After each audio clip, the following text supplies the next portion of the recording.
Serikali ya Mapinduzi ya Zanzibar inaendelea kutekeleza sera ya mipango inayolenga kujenga uchumi imara, shindani na jumuishi unaowanufaisha wananchi wote. Katika hatua hiyo, taasisi za udhibiti wa sekta za kifedha zikiwemo TIRA zina wajibu mkubwa wa kuhakikisha wananchi wanapata huduma bora, zenye kuaminika na zinazochochea uwekezaji na ukuaji wa biashara. Ni muhimu kila mmoja wetu akafahamu kwamba huduma za bima si anasa, bali ni nyenzo muhimu ya kulinda maisha, mali, uwekezaji na shughuli za uzalishaji. Tuelewe kwamba kadri uchumi unavyozidi kukua na umuhimu wa bima ndivyo unazidi kuongezeka katika kujenga ustahimilivu wa wananchi na taasisi dhidi ya majanga na hatari mbalimbali. Tunamwomba Mwenyezi Mungu atulinde na kila aina ya majanga na atuzidishie neema katika nchi yetu. Nawahimiza kutumia huduma za bima katika kulinda maisha yetu, mali zetu na shughuli zetu za kiuchumi.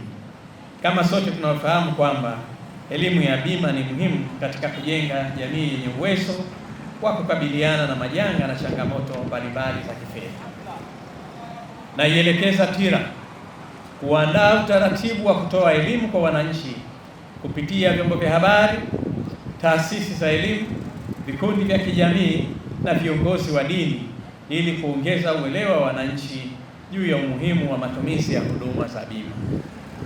Vile vile hakikisheni mnaendelea kukuza matumizi ya TEHAMA katika utoaji wa huduma na kushirikiana karibu na taasisi za fedha na wadau wengine ili sekta hii ya bima izidi kukua na kutoa mchango mkubwa katika maendeleo ya uchumi wetu.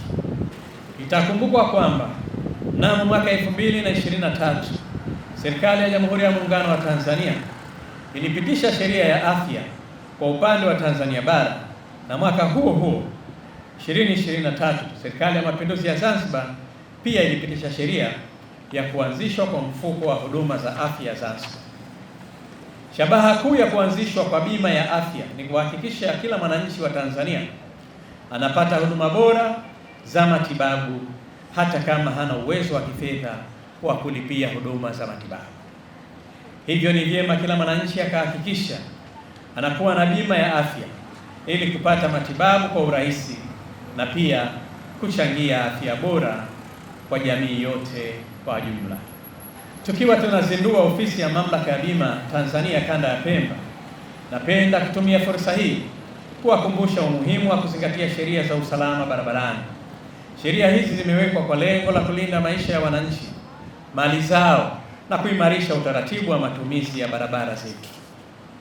Kifungu cha 36(2)(a) cha sheria ya usafiri barabarani ya mwaka 2003 kinaelekeza kuwa kila gari ambalo linaombewa leseni ya kutembea barabarani ni lazima liwe na bima halali.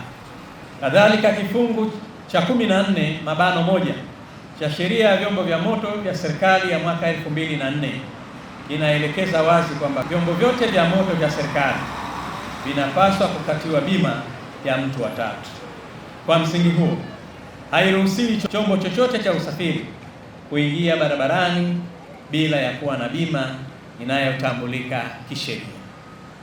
Na wasihi wananchi wote pamoja na taasisi zote zenye vyombo vya usafiri kuhakikisha mnatimiza wajibu huu wa kisheria kabla ya kuviingiza vyombo vyenu barabarani.